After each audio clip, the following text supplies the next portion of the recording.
Robert AWOL, the voice of the jungle, broadcasting on the DVC to all points unknown. If you're within the sound of my voice, you're listening to Welcome Home Podcast on the DVC.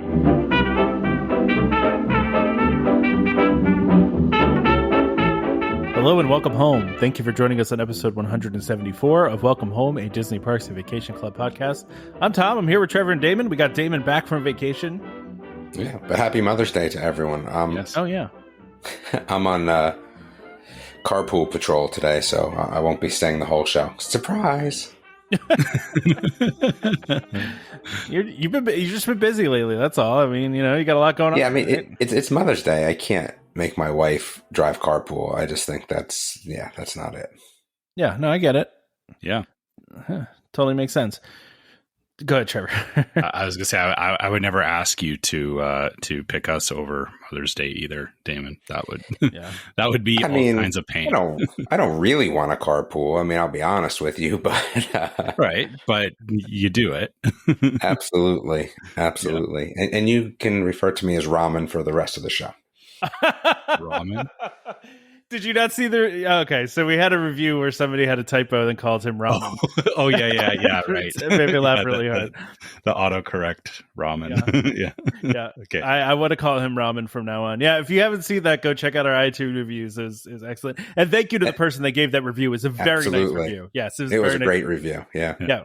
We don't want to make fun of that person at all because it was obviously like no. Again, a typo, but it was humorous, I believe, to all of us. So yeah. I found it funny. So please don't go back and change it. It makes it better if we leave it the way it is. Yeah. I agree. I don't want you to change it. Yeah, no, please don't. So yeah, okay. Well, Ramen, it's good to have you back. So I know you want to talk about your Hilton Head trip, right? I do. I have some notes. Oh, you took actual notes? I always take notes. Do you for the trips? Okay. Yeah. Do you not? I do. Yeah, I try to. Yeah, because I forget stuff almost immediately after I do them. So yeah, I'm bad at taking notes. I'll admit, but I have a good memory. Yeah. See, I don't have a good memory, so I have to take the notes, or else. I mean, I don't take I just put in my phone. I put things that I need to remember. Yeah, just make a little list. Yeah. I get it. So we had a trip planned for Hilton Head. I think we planned it, a while ago. It was kind of for my wife's birthday, and the planning of it kind of turned into a disaster. And the problem is that when you kind of just throw stuff out there and then don't think about it again, you don't realize like what is going on in your life that long in the future. So anyway, first what ended up happening is unbeknownst to us, my parents were going away, and then we had nobody for the dog, but then my mom ended up staying home, so that worked out okay. And then the other thing which was hysterical so we asked the kids if they wanted to invite people, because we were staying in a 2-bedroom at Hilton Head, and again, it's large. It's large. It's a nice setup, so we told the kids they could all bring somebody. Actually, only my middle one was able to bring somebody. So when he showed up, we saw him a couple days before, and then his parents came to pick him up because they're like a few months away from getting their license because they're 16, but they probably could have their license now. But again, him and my son just haven't completed their hours yet. So anyway, the mom, shows up and she's like, hey, you guys are coming back on Sunday. She's like, you're not coming back just so, he can take the AP exam. And I was like, wait a second. So I go back to my middle son. I'm like, hey, do you have an AP exam on Monday too? And he's like, yeah. So, I mean, thank goodness we didn't plan, because we really had wanted Monday and we could have gotten it. But then I told you, we kind of waited a week, and then again, things, change so frequently that we did not get the Sunday night into Monday. And thank goodness we didn't, because he had an AP exam. It was again, it was just one of those trips. So after we planned it, what ended up happening was we were only staying for Friday night and Saturday night, really. Wait, Thursday, Friday, Saturday? Yeah, so I think we were staying Friday night, Saturday night, and that was it. We were going to leave late on Sunday though. So we knew that we would have kind of 3 days. And anyway, my oldest ended up having a soccer game that he couldn't miss. My daughter ended up in tennis championship, so she couldn't miss either.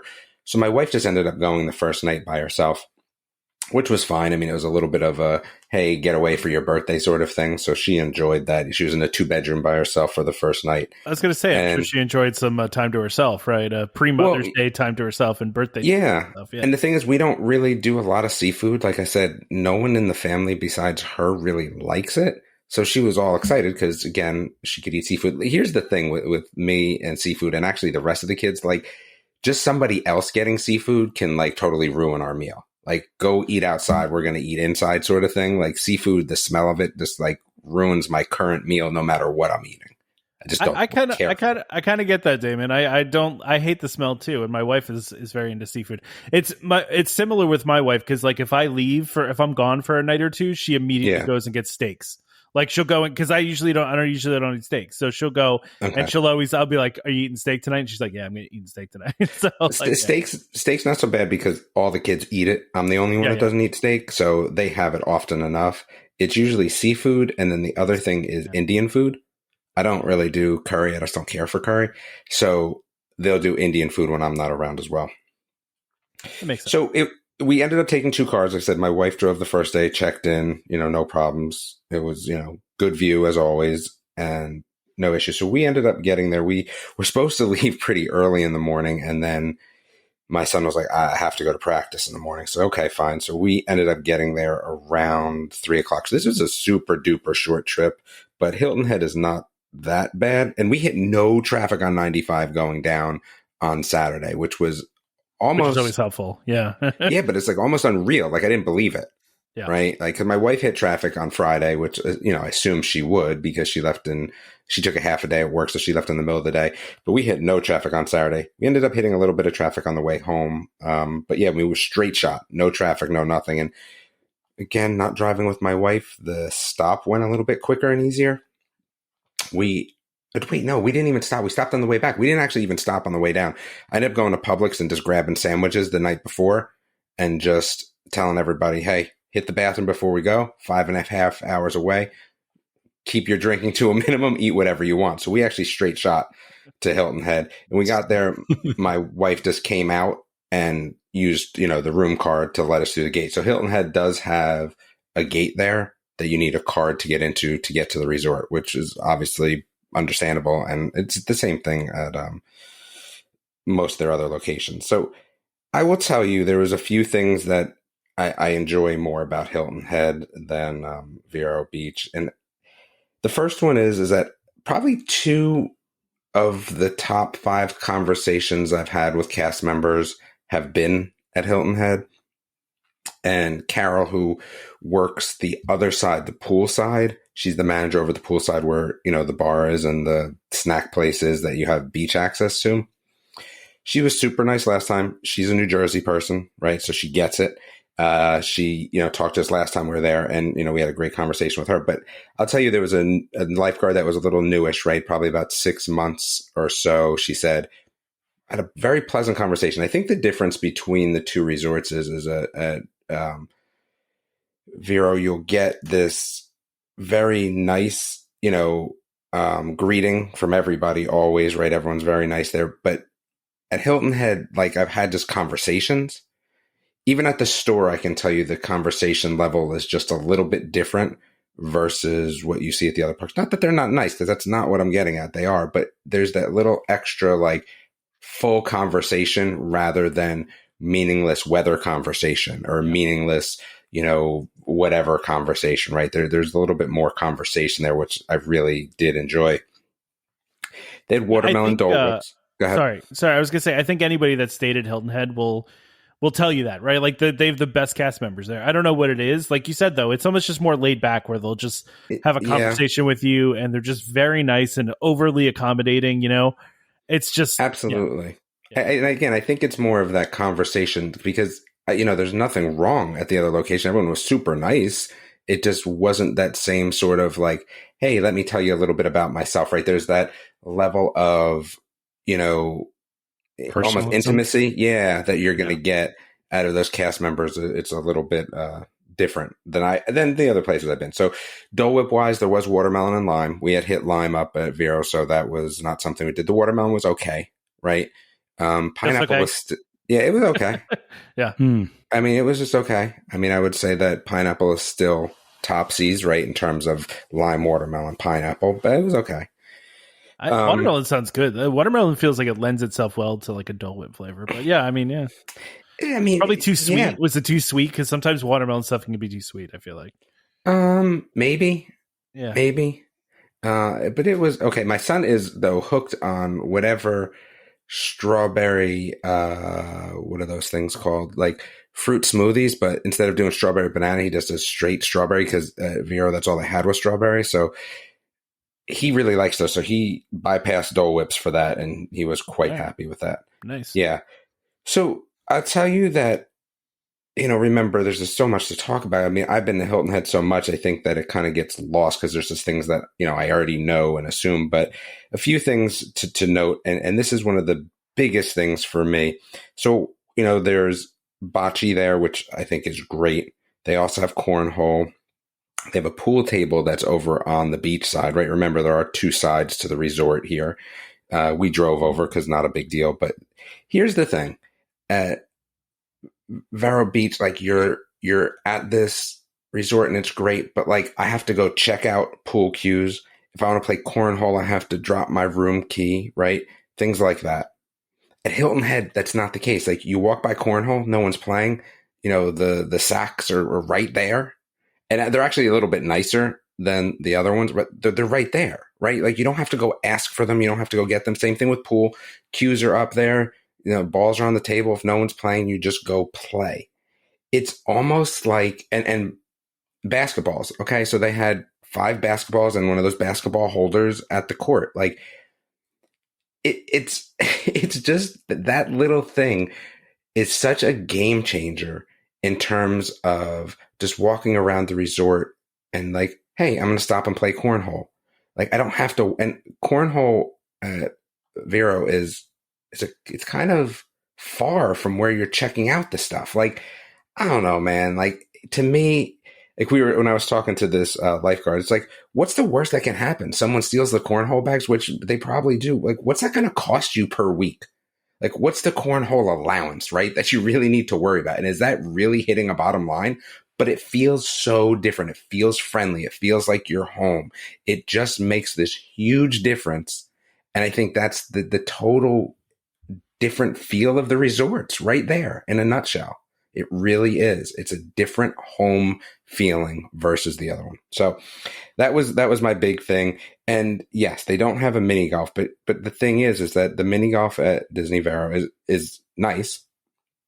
And something to do, right? Free for DVC members. But the mini golf that's at Hilton Head is different level, right? Like it's way nicer. And yes, it costs money, but it's pretty close. And there's three or four places. I mean, we only really hit 3. I think there's one over by that pizza place though, as well, if I remember. That's the 4th one, which I don't think I've ever played at, but we played Pirate, we played Legendary 1 and 2. So played Pirate this time. And, it's good mini golf, which I did not lose, but I did not win. My wife has been on like this mini golf streak lately. Like I can't even touch her. Like, and the thing is, she keeps score. So I will tell you and I'm not begrudging her score keeping, but what I will tell you is that because I don't know the score, like I had a bad hole. It was like a 6. I kind of like throw in the towel a little bit. And then when I'm like, it's towards the end, I'm like, hey, so what's the score? And she's like, oh, you're down by 2. And I'm like, gosh, if I had known I was down by 2 like 5 holes ago, like maybe I would have put like a little bit more effort in. Yeah. I feel like that always happens with mini golf though. The score like kind of sneaks up on you. Like you don't realize. Oh yeah. Yeah. I was in last place for a while. My son's friend ended up taking last place. So none of us had to none of the people there had to lose on our family, which was good. Right. Like he took the loss for, him, which was great. But yeah, my wife has been total trooper at mini golf. I cannot seem to beat her. She doesn't get flustered on a hole. So that's the thing where I may end up, popping off a 2 on a, par 4. Maybe I'll get flustered and go for a 6 on a, par 3. One never knows. But the thing that flusters me the most in mini golf is when I have a short putt and it goes around the rim of the cup. Then I'm just like, I want to throw my club across the course when that happens. Absolutely. Yeah. So, I mean, that was fun. We did, our our regular food. So let's see. We did that bakery because one, it's right there, right? And it is the best French bakery I've ever been to. So again, we did that again and had some really good things, but I'm trying to think, like, where else did we eat? What? We only had one place down the street, down the way there, or have you been there? The one. Which one? The Mexican place down at the end of that place. No. We did Anio's this time around. So I missed going to Anio's last time because we did Nectar. So I kind of wanted to go back to Anio's because I hadn't been there in a while. And Low Country is good, but the takeout there is tough because of just the setup. So yeah, we did Anio's. It was good. I mean, I like Anio's. We did Rita's because how can you not do Rita's? Like, that's the thing. Like, that's probably my favorite thing of the trip because, again, they took that one out in between. Do you have one by you, Tom? Because there was one in between. I actually don't. I don't. No. Yeah. So there used to be one in between us, but COVID did it in. So that kind of stinks. Like, it was about an hour away, but like I would still go because why not? Like, we would do birthday. Like, I would go for a birthday or something. But now that one's gone. So, Hilton Head Rita's is it, man. That's it for us. Crazy. Yeah. So how was the room, by the way? Are you going to talk about the room? I want to know about the room. I mean, I don't even know if there is to talk about the room. Like, this is the third or fourth time we had a 2-bedroom at Hilton Head. I mean, they're always great. I mean, I don't think there's anything bad to say about it. I mean, they're roomy enough. I think they're getting a refurb in the next year or two here. Oh, are they? Yeah. I mean, I think they're fine. Like, I never have any problems with them. Our view was nice. We had a marsh view, right? So I haven't, again, knock on wood, had a bad view at Hilton Head. There are ones that probably don't have great views. And we were really close to the pool. Okay. So on the boys' side, their window went out across the pool. But, listen, we got there that first night. They slept in the whole car ride there. They were out to 2 a.m. I had just told them this time around, like, dude, at least when you're out there, like, till 2 a.m., at least be quiet. So what ended up happening is I guess they must have been hammock airplaning. I don't know what else you would call it, right? Where they have a lot of hammocks at Hilton Head. So someone goes on the hammock and you try to see if you can get them to stay in the hammock as you flip it over. Oh, like, so yeah, okay. Yeah. Like a whole rotation around, right? Which is, I guess, funny. So what happened the next day is, I guess people were watching them because it must have been like, I would have to imagine it's like 1:30. They said they weren't very loud, but I don't know what I could say about that. And no one complained, so we didn't get in trouble. So I guess that was a win. So the next day we go to get breakfast because we got pastries and stuff, but the boys were kind of like, yeah, I want egg sandwiches. So the place that's there is good too. That's the other thing. Like, the little snacky place that's by the store for breakfast is good, and you have the marsh view. It's really good. Yeah. Yeah, it really is. And they're super nice again. So the boys went there, and they said that while they were in line, somebody said something to them. They thought they were going to get in trouble. The lady was like, hey, were you guys out last night on the hammocks? And they're like, yeah. And they thought they were going to get in trouble. She's like, yeah, we really thought like beer or alcohol was involved, but then I see how old you guys are. And she goes, we were laughing so hard. We had a great night just watching you guys. And we're like, okay, so I guess that wasn't the worst. No one complained. But again, I keep telling them just not to be absolutely crazy. But, So we went to the beach for the day and we did a few things. Hilton Head Beach, again, you can go bike riding. We did not this time. I mean, been going there for 18 years, 17 years, whatever the case may be. Wait, it's got to be longer than, hold on. Son's 18, 19, close to 20 years at this point every year, right? So we got our picture that we always get. Because again, I have a picture of the kids facing the ocean in Hilton Head with their backs. I've gotten that picture for about 15 years straight. So we did it even during COVID. We drove down for the day, took the picture and drove back, which was terrible. 12 hours in the car for one picture, but I refused to not have the picture. So this was our time to get the picture because we didn't know if we'd go back down. Like I said, my wife's family just finished building a house, but will we make it back down this summer? I'm not sure. So we took our picture, which is always what our goal is.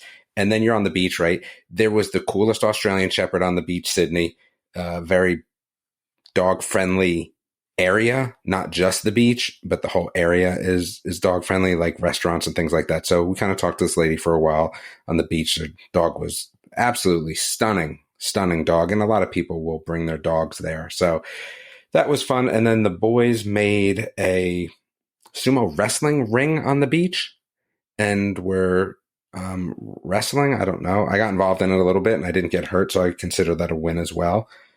And then we almost got sharked. So, it's so, it's so interesting because when we were in Vero, right, we had looked up so many things. Like I was kind of like, oh, shark capital, right? Like, watch out, don't get sharked when we're there. And everyone was like all like crazed about it, right? I had them all up in a frenzy about sharks. And we didn't go too far out anyway because the water was freezing. But at Hilton Head, the water's never really cold. And it also is a different beach where like down in southern Florida, right, it's a little more shelly, which is fine. But it also usually has, what do they call them? Not a lip, it's a shelf, right? Like, so there's usually like this huge drop after you get a few feet into the water. And Hilton Head is not like that. Hilton Head is like a straight out, right? Like, so you can go pretty far out without really going that far down. And I think, and the water's also way warmer. So it makes it a little different. But I was still kind of on this, like, yeah, I don't know. Like, I'm not really feeling it. Like, we always used to do, boogie boarding and stuff at Hilton Head. And we're just like, my oldest is kind of like, nah, I'm not trying to get sharked. Like, I'm just going to sit on the beach. And then, so we're just like kind of the other two boys and my daughter were just throwing around a tennis ball, like on the edge of the water. So I went in a little bit further with my wife. So I would say, I mean, waist, maybe. I say waist, maybe, right? Waist, okay. Maybe. Yeah. So my wife is on the inside closest to this shark. I'm on like, right next to her, but on the outer side of it. And it was crazy. So I look over and I would say it was a black tip shark. And it was maybe 8 to 10 feet away, maybe. Right. And I look over and I'm confused for the first second because I see two fins, right? One smaller, one bigger. And I'm just, I'm confused for that brief moment, right? So I can't really think about like what's going on. I kind of just like, I couldn't process it that quickly. And then I saw it again. And then it dawned on me that like, oh, that's actually a shark, right? Like, now my wife's not looking. And of course, this is what happened. So I say to her, we need to, walk out. So we walk out and I was like, shark. She's like, I did not see anything. And now I'm like, this is going to be terrible because if I'm the only one that saw it, no one's ever going to believe me because I was like totally busting their chops when we were down South Florida. And there's like no way that's not what it was, right? We've seen dolphins there bazillions of times. And there's no way that you get a triangle fin with a black tip.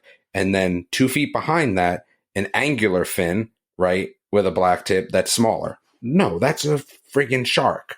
So I come back in and my daughter goes, did you see that? And I was like, oh my goodness, thank goodness you saw it. Like, yes. I was like, that was a shark. She's like, yeah. She was like, I was happy that we were not in the water. And I was like, of course. So, again, I'm trying to say something to my wife and she's like, no, there's no way. And I'm like, I'm telling you, talk to my daughter. And she's like, no, that was a shark.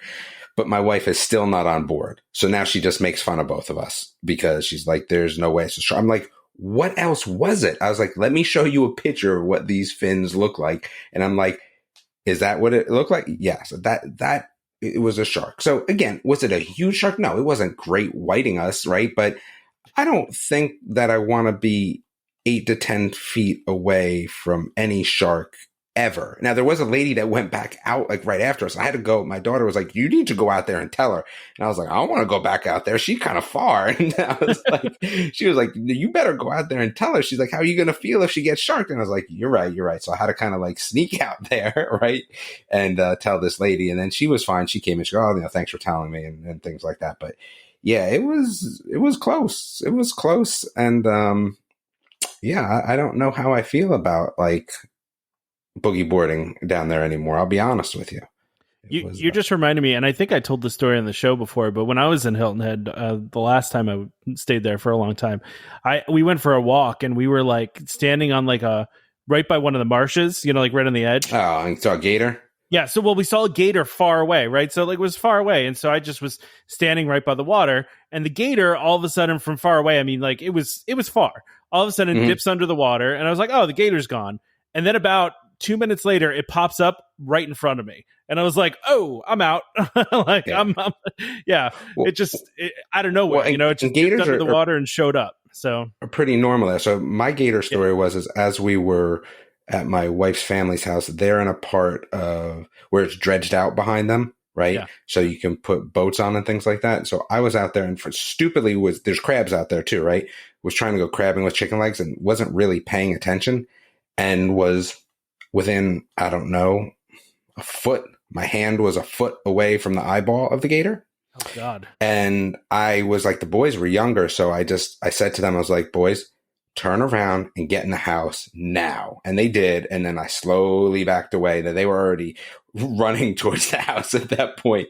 But yeah, I was a few inches away from gator eyeball. Oh, smelling like, raw chicken as well. So yeah, that was really scary. But gators in Hilton Head are the norm, right? I mean, they are the norm. There are a lot of places down there. So but anyway, so we did that, kind of came in. I did not go back in the water again past my ankles, and we came in and did the pool for a little bit and ate at the snack bar before we ended up going home. So not a long trip, but definitely, like I said, based on the fact that I need that picture every year, necessity of a trip. Yeah. And gosh, and it's funny. Normally I'm like Mr. like backup data guy, right? Like, cause I feel like you never want to lose data.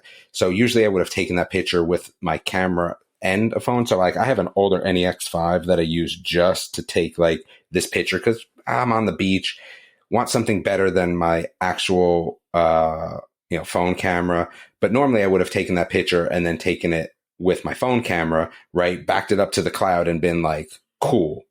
I come home, and I was like, I take the SD card out, I put it in, and I'm like, where are these pictures? Right? I couldn't find them. It took me forever. I guess what had happened is I switched between so many cameras with the same SD card, right? And different models and stuff. It had created so many folders that it took me a while, because when I put it in the camera, I was like, oh, it's still there. Okay, no problem. And then I got really nervous. I'm just backing up the whole card and then I'll look for it, right?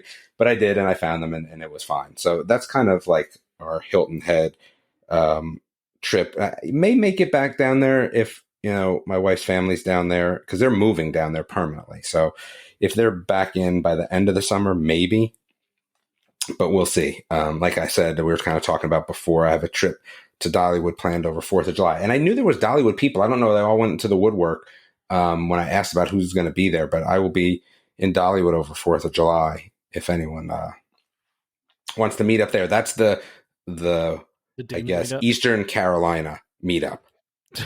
you have the Western and Canadian meetup, but right. Eastern Carolina meetup is in Dollywood this year. Were there a couple people? I mean, I didn't see who responded to that post. No one responded to that one. Everyone had responded to an earlier post, but I can't search the group because of the way I'm in the group for whatever reason. So I can't search at all, which is super duper annoying. It's really annoying. So I can't find that old Dollywood post, but I know I wish somebody would look up that old Dollywood post for me and then tag everyone in it and tell them I'm going 4th of July. That's really what I need. And I'm trying to think about what we may hit Universal this year. Maybe as a trip down to some recruiting stuff in Southern Florida for my middle. So we may do that. But I think, like I said, Dollywood will be a big trip. But we're not actually, I don't think we're going to Dollywood proper, the park. I'm not sure about that yet. There's just so much to do down there. I saw that there's again, it must be 2 years old, but I had never seen this before. There's a Paula Deen Lumberjack Park. What exactly do you do there? They had me sold on log rolling. That's just all I'll say. It has log rolling. And I'm like, oh, I'm in. Log rolling? Yeah, I'm 100% in on log rolling. So you're doing the log rolling yourself, or you're watching others do this? Oh, you're doing it. Okay, because I was wondering if it was like a lumberjack show or something. There is a lumberjack show there as well, and then an adventure park. So I'm just looking this up on the internet right now. Yeah. So the Dollywood area is actually pretty jam-packed with stuff, right? You have these mountain coasters. You have some of the best Smoky Mountain zip lining.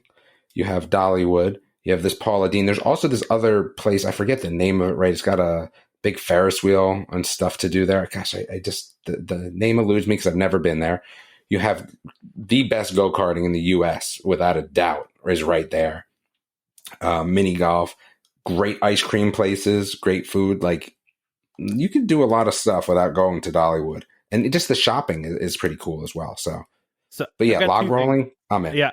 Are you going to try, which one of your kids are you going to try to own on this one? Like, are you going to, I mean, or do you think they're going to destroy I don't think, like, I mean, I have bad ankles, so like, I don't think I'm owning anyone on log rolling, but we'll see. I'm still going to do it though. I still think that's a pretty cool experience. So no, for sure. And on log rolling. I do have to say, I looked up their website and I think they have one of the best slogans I've ever seen. Channel your inner flannel. It's great.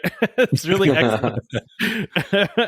They also have a zip line roller coaster too, which is I saw that. That might be something we do as well. Yeah. Okay. It feels a little bit like how good is your balance, Damon?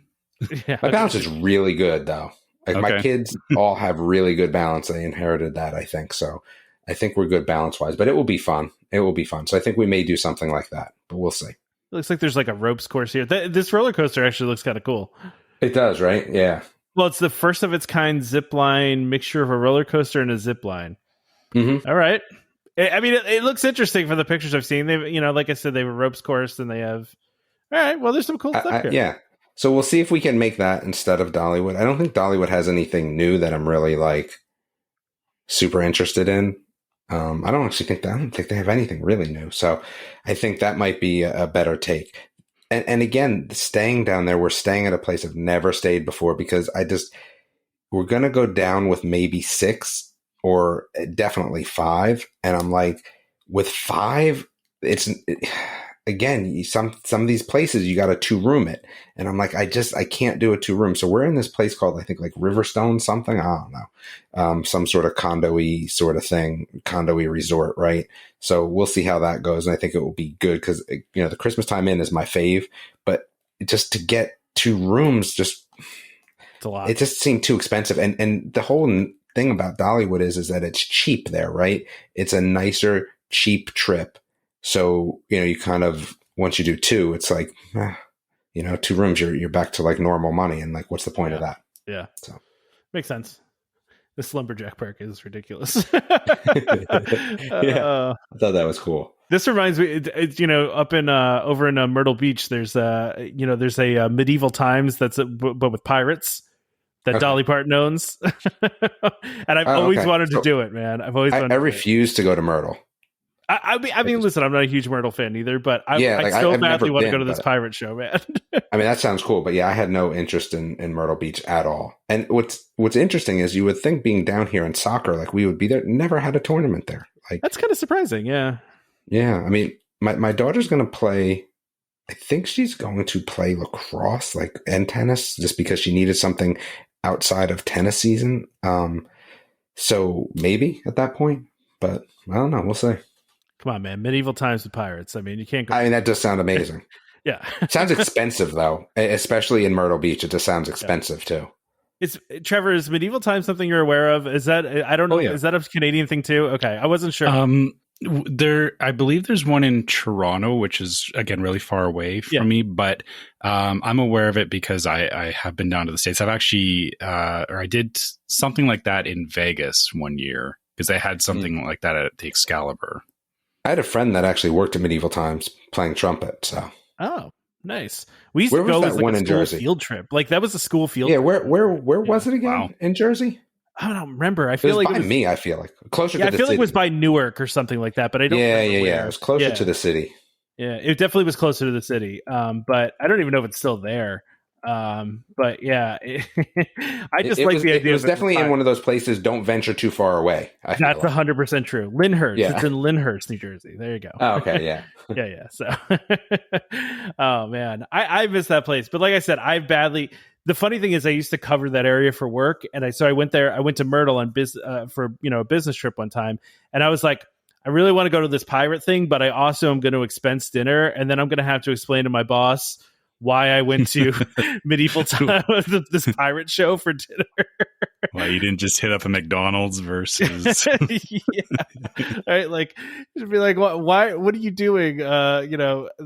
at medieval. Well, I forget what it's called. I keep calling it Medieval Times with Pirates, but yeah, it's Pirate Voyage Dinner and Show. There you go. So I just knew that was going to show up my corporate credit card, and I was going to be like, and my boss is going to be like, "What in the world are you doing going to that for dinner on a business trip?"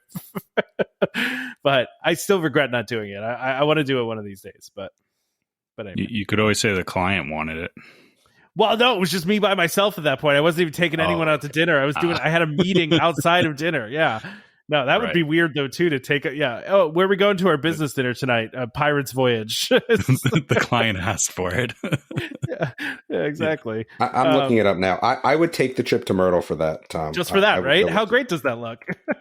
I think maybe we should make that a thing. We'll go. We'll go together. I'm in. I'm in for that, man.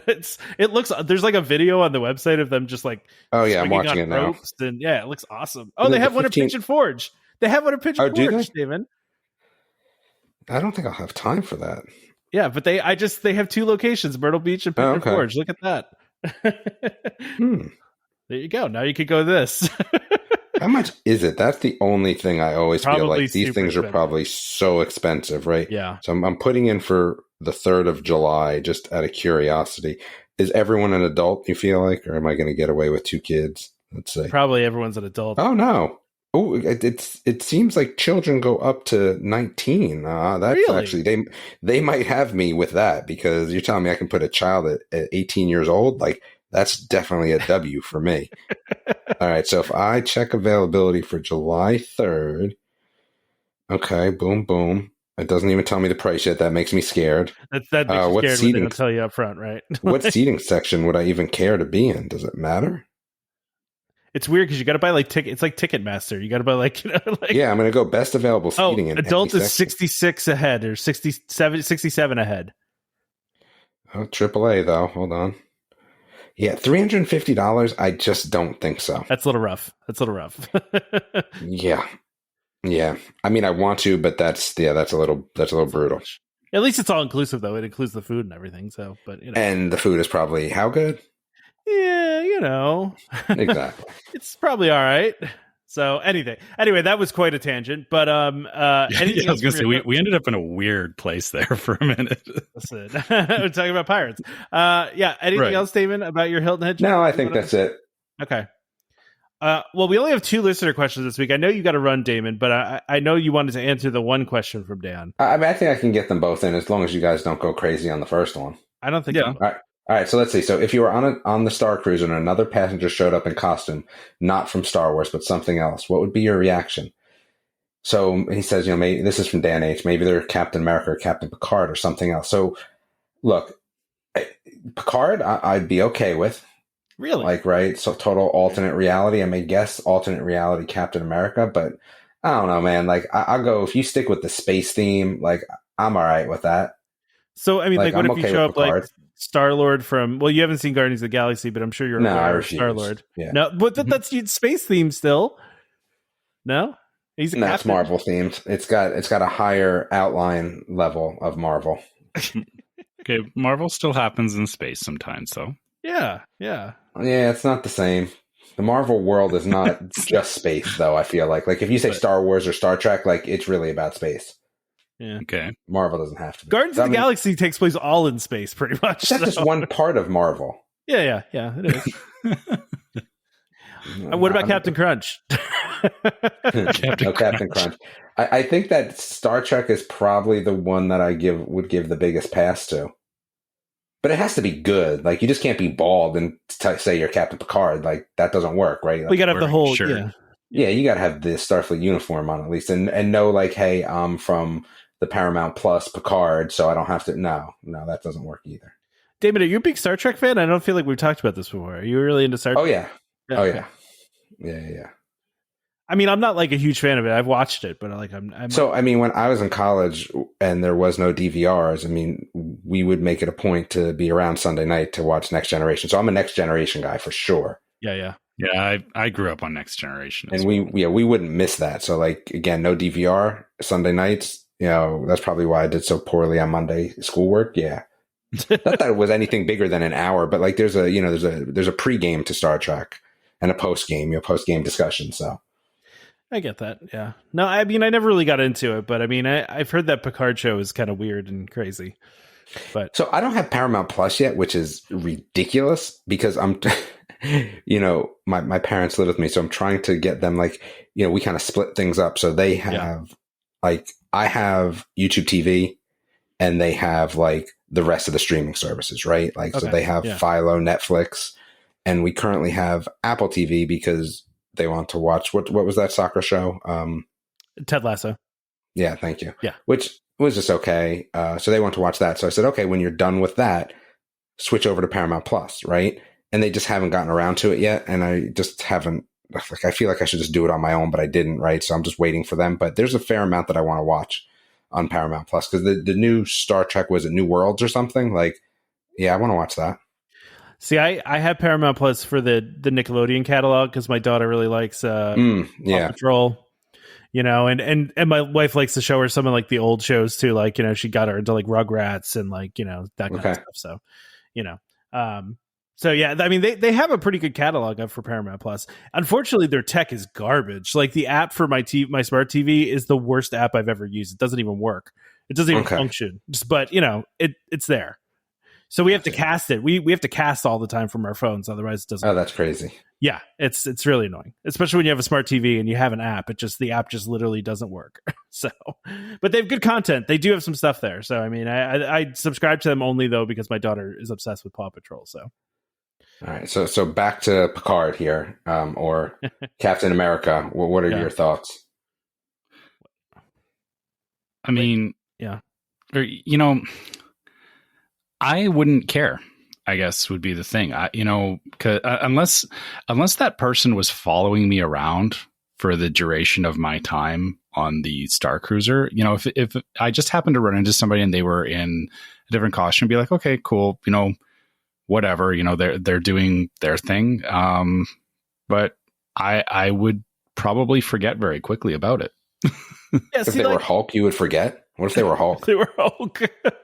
Again, who's coming in Hulk cosplay to the Starcruiser? Unless they're following me around, what's the difference? Like, and what if they were like Hulk smash and they're just following you around the whole time? Well, then I would be calling a cast member and saying this guy's being weird. But I don't feel like why would you waste? Not a problem. Yeah.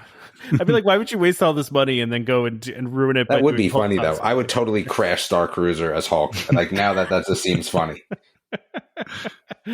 There's the meme. No. But no, I wouldn't have a problem with this. I don't care what anybody wears. I'm not going to be bothered by other people while I'm taking my vacation, especially if I spent that much money on it. I would just be like, everyone else doesn't exist to me on this vacation. I'm doing my own thing. But the whole point of that vacation is for immersion. Yeah, but immersion with the cast members, not necessarily the other guests, Mm-hmm. I can't control what the other guests are going to do, Wish I could. And forced everyone just to wear Star Wars stuff like we originally discussed. That would be best. Like we talked about. Yeah. All right, so this next one, Dan H. again. I mean, why we're answering this, I don't even know. Who do you consider to be the biggest music act alive right now for the younger crowd? My kids have narrowed it down to Post Malone and Ariana Grande. I don't think it's either one of them. I'm the guy that sees the commercial for the upcoming MTV Music Awards, and I'm like, I don't know who any of these people are, except for like Taylor Swift. Like, you know what I mean? Like, the rest of I have no idea.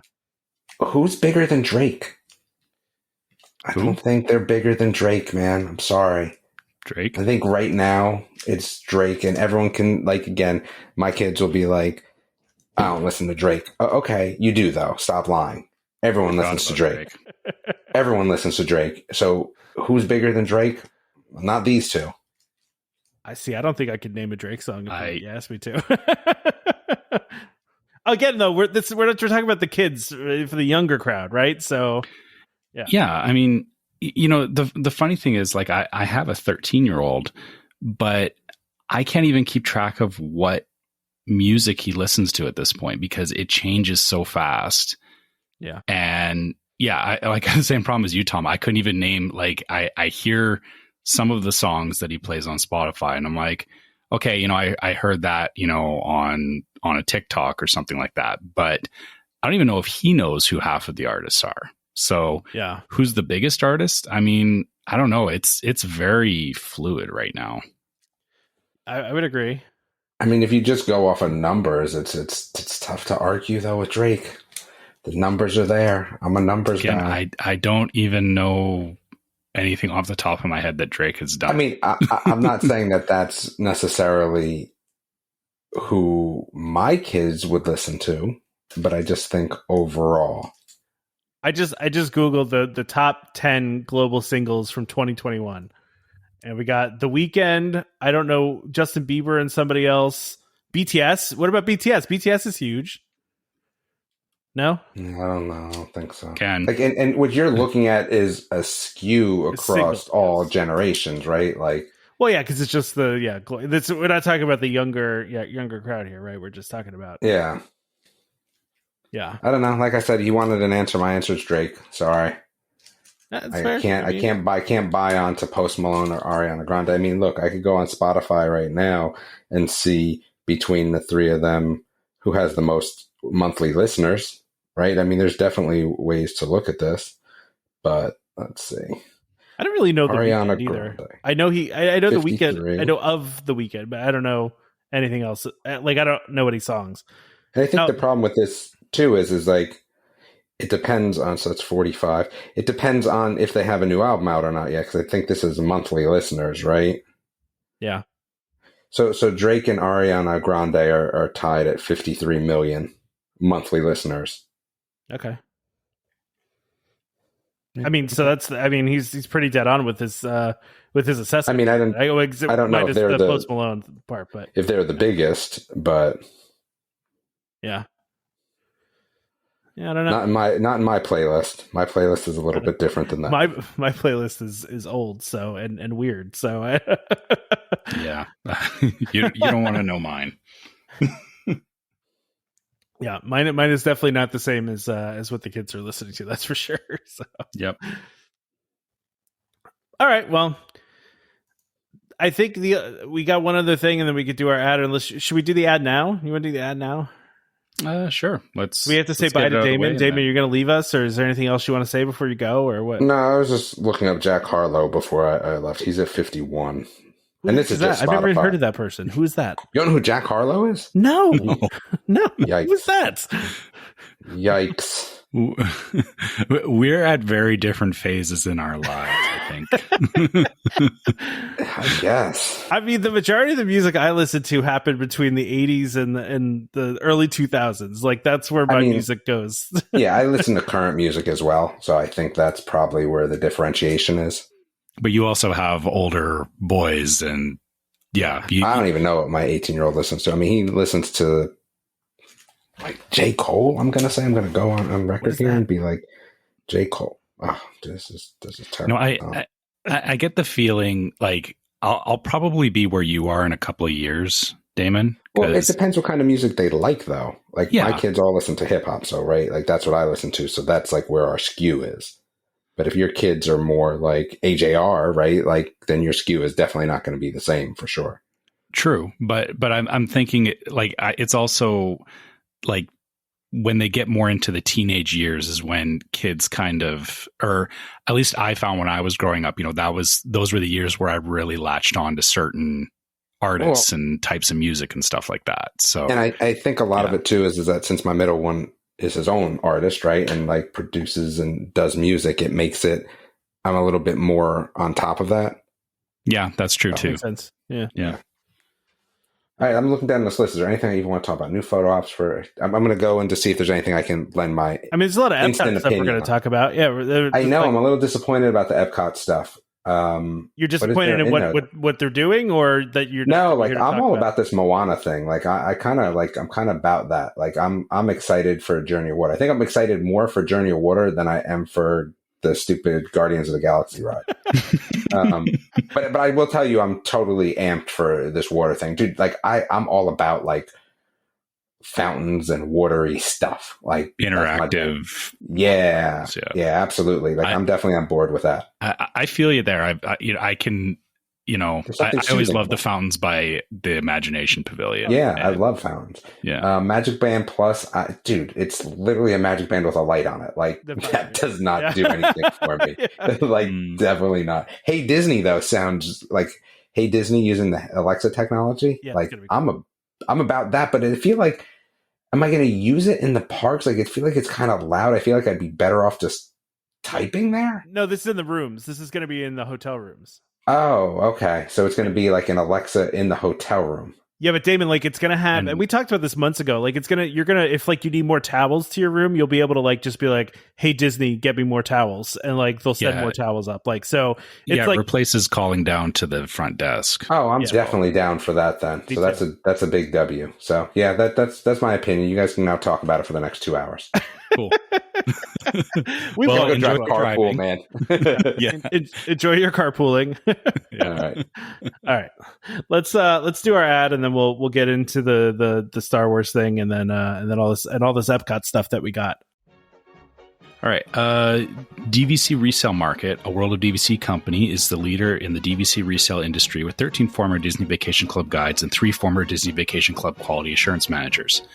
If you're thinking of buying DVC, browse the largest selection of DVC resale listings anywhere, with DVC experts on hand 7 days a week to answer your questions. If you're thinking of selling, turn to the friendly professionals at DVC Resale Market, where over 98% of listings sell within 30 days. In 2020, DVC Resale Market helped over 3,600 families join or add on to their memberships. Go to dvcresalemarket.com or call 1-844-DVC-PROS, that's 382-7767. And when you speak to them, be sure to let them know that Welcome Home sent you. Really need to get 2021 numbers from DVC. Yeah, I think we need to ask Derek for some updated numbers. We need some updated numbers there. So, yeah. So the first thing we got on here news-wise is that there was some new photo ops that have been released for May the 4th. I don't think it was just for May the 4th, right? I think it's going forward. Is it? I hope they're not just May the 4th. That would be silly if they did photo ops and then you never saw them again. Oh, no, it says, okay, so these experiences will continue to be available after the celebration ends. So, yes. So these are still available. So these are like, alongside, these kind of like, I don't know, what would you call them? They're magic shots, right? So they're. So, they've got one here where you have like a hologram in your hand, right? Who is that? Wait. Looks like Boba Fett Boba Fett. Yeah. And then there's this one. Go ahead, sorry. So apparently with the HoloPuck, it can be different characters, is what I was reading. So it, or no, maybe maybe I misread that. Maybe it is only Boba Fett, but I don't know. It doesn't. But still, I mean, the potential there is, they can swap that out with pretty much any character, right? Yeah. Because it's a HoloPuck. Yeah, exactly. And then I like the training sphere, or the lightsaber training sphere, but I don't know. I feel like they're telling you to like stare off into space. And why is she not looking at it? Well, because she doesn't know where it is, right? Like that's the problem, is that you don't have a marker to track, like properly track an eye line. So, but they usually tell you where to look, though. Like they usually like look over here, and it's usually pretty. It usually makes sense. Also, the hard thing too is it's a static pose where you need to almost get someone like catch someone mid swing and then put it in. But I can see why they don't want you doing that. The one that's getting me though is the one with Boba Fett's ship like shooting blasters, and she's like smiling and looking at the sky. Like, I'm sorry if that's happening, I'm gonna be concerned. I don't know if I'm gonna be happy of looking at the sky. It's that one's weird. There's a couple of good ones here, and it's basically what they're doing is different shots around Galaxy's Edge now will have. I feel like they're using a lot of the aerial space, like they've realized, hey, you can put, you take a photo, but then you can put in like the TIE fighters or an X-wing or whatever. And it's it's that extra layer that Disney likes putting on. I will say this one picture here though, where with the I don't know what that lens is called, but it makes it look like you're on like a tiny planet. Yeah, I think that's actually what it's called, isn't it? Is it like Tiny World or Tiny Planet or something like that? Something like that, yeah. I do like this one, and this one looks like it's right outside of Star Tours, which you get the it's it's a very hard cool. To describe. Yeah, it's a very cool take on it, and I can see this one happening a lot more in different areas, right? Yeah. Like I think it's a very cool idea, and if they do it right, that could make for some really neat shots going forward. They've had a couple of those. This isn't the first one they've done of the Tiny World ones. I feel like they had one at Epcot.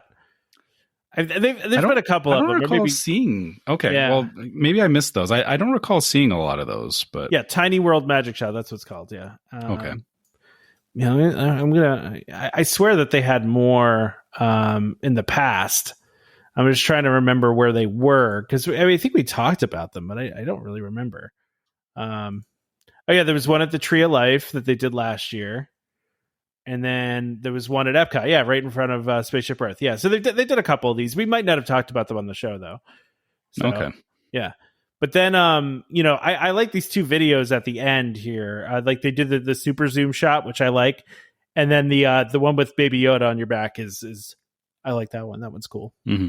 Well, the super zoom shot's been there for a while now. Yeah, it has. In fact, I have a picture of with the super zoom one. Yeah. Yeah, me too. Yeah, exactly. Because it's cool. Because like you said, it zooms out and you can see like the whole center of the land, and then there's TIE fighters flying by or something flying by. You actually can't really see it, but it's I like the Grogu on your shoulder though. That's always fun too. So those are X-wings flying by. Are they? They went by so fast I couldn't see them. I'm doing frame by frame. Oh, you're doing frame by frame? Okay. Yeah, those aren't TIE fighters. The shape. All right, listen, it went by. It was a blur. Right. I don't know. X-wings. You know what? Now that so you're right. Now that I'm going, which would make sense because Batuu is very much a rebel thing. Yeah, but they still have stormtroopers floating around, and Anyway, why would you want a TIE fighter in your shot? I don't. I'm not a fan of the First Order or the Empire or anything like that. I understand. My son likes that stuff, and him and I we don't see eye to eye on that. Yeah, that's a major point of contention. Yeah, he's like, yeah, TIE fighters are cool, and I'm like, why? Why do you think they're cool? Because that weird sound that they make, even though you can't hear things in space. Anyway, these look cool though. I'm glad that they keep adding stuff to the magic shots. I'm always a big fan of a magic shot. I think anytime we ever do a photo pass picture, we always ask to do a magic shot. Oh, totally. Yeah, we take advantage of them as well. Like if you have a photo pass, absolutely, it's something. It's something that I actively seek out because, one, if you're paying for a photo pass, you want to get your money's worth. But two, Disney tends to do a really good job with them. So and the photographers don't always offer them up, right? Like, so they do sometimes, but some just don't want to be bothered with it. So like you basically have to ask to do it, or else they won't do it, right? Like I've noticed. Yeah. That anyway. Yeah. Well, but I think it's you have to keep in mind a lot of times the photographers are just getting they're just doing as many photos as they can, and they're not always thinking about it, right? So yeah, if you want to get a particular shot, you absolutely should make sure you ask for it. All right, so I don't have anything else about the Star Wars pictures, but definitely want to talk about all the stuff we learned about the Epcot transformation. There's a lot here actually. There is a lot. Yeah. Good. Yeah. So the first thing, there's been some concept art released of the what Epcot is going to look like after all the renovations are done around Spaceship Earth. A couple of the amazing. It looks really good. So just high level, a couple of things that I would like to point out is looking at the concept art. The right hand side of the picture is like where Connections Cafe and Yeah. like all that kind of stuff. That's still a fairly large building, it looks like. But It then is. on the left hand side of the picture, they've taken all of that out. So like there's nothing. It doesn't look like there's any building or anything between Spaceship Earth and the Living Seas, which I know the Moana. Yeah. You haven't been since they tore everything down, have you? Like, because everything's torn down over there. It's just a big dirt lot, basically, in the middle there. Yeah, the last time I was there, they were in the process of removing the buildings. So, and we didn't know what that was going to look like. So yeah, there's that, which that kind of opens up that whole area in front of EPCOT. Like, it's going to be very, very open, and a lot more space. I think the thing is you didn't realize how much space Innoventions was actually taking up. Oh yeah, that's true. Yeah, it's a lot of space. Yeah, and the other thing too is there's a lot of trees, like a lot of trees, because right now there's not any trees there. Yeah. So, so those are the first two things that stick out to me. The other thing that makes me excited, looking at one of the nighttime. So they talk about, this is gonna function as a place for like a lot of the festivals that are going on. But then there's going to be some changes, or they highlighted, nighttime is going to change the whole feel of the area. They have the EPCOT logo in the fountain in the very center there. I'm noticing that in the bottom picture, it looks like it's lit up.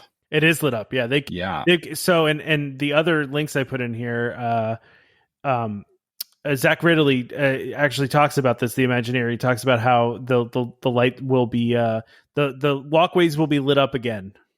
So wait, where is it here? Oh, we know our guests love the fiber optics embedded in the pavement at EPCOT. We're excited to share that we're bringing back new illuminated paving designs in the World Celebration. These features will pay homage to EPCOT's past while incorporating updated technology and controllability to deliver some fun new lighting capabilities. As you can see in the image, the central planter is in the heart of the World Celebration, and the rings of the EPCOT logo will come to life with light and color. Thank goodness. Yeah, no, I was sad that those were gone. It's those. I always liked the light up pavement. That was always like one of those things you remember, like as a kid too. Even like just it's one of those weird memories. It's like, oh man, the pavement even lights up here. Like it's Yeah, it's that whole sense of magic, right? Like Epcot, Disney in general was just like you said. It was something that you remember. It's like, whoa, this is way different. I'm glad my son got to experience it before they took it out, or the current ones got removed. But I think this is, looking at these pictures, this is going to be some next level stuff. And it's very cool. I fully expect that whatever they do with it is going to actually synchronize with Spaceship Earth, and whatever they're doing on Spaceship Earth, they'll be able to like draw whatever show they're doing on that into the EPCOT logo. Absolutely. I absolutely see that happening. And you'll see too, Trevor, like, cause you haven't seen the lit up, Spaceship Earth yet. Like the surrounding area and like the fountain and like all the lighting in the front area goes along with the show that they do on Spaceship Earth. So I would assume this would be kind of the same. But I like all the green space they have going on here. There's just so many trees, and it's so much more vibrant than it used to be. I think, and more. Yeah, lots of seating. Yeah. So this has been a thing. Sorry, I'm going to rant about this for just a minute. Disney has been really bad for a little while about taking away places to sit that are comfortable. Like I know they've had like benches and stuff in certain areas, but like when I look at Galaxy's Edge and some of the other like some of the newer stuff that they've done, it's like they totally forgot about the fact that people, it's hot in Florida. You need some shade. You need somewhere to sit every once in a while. And it feels like they were taking a lot of that away.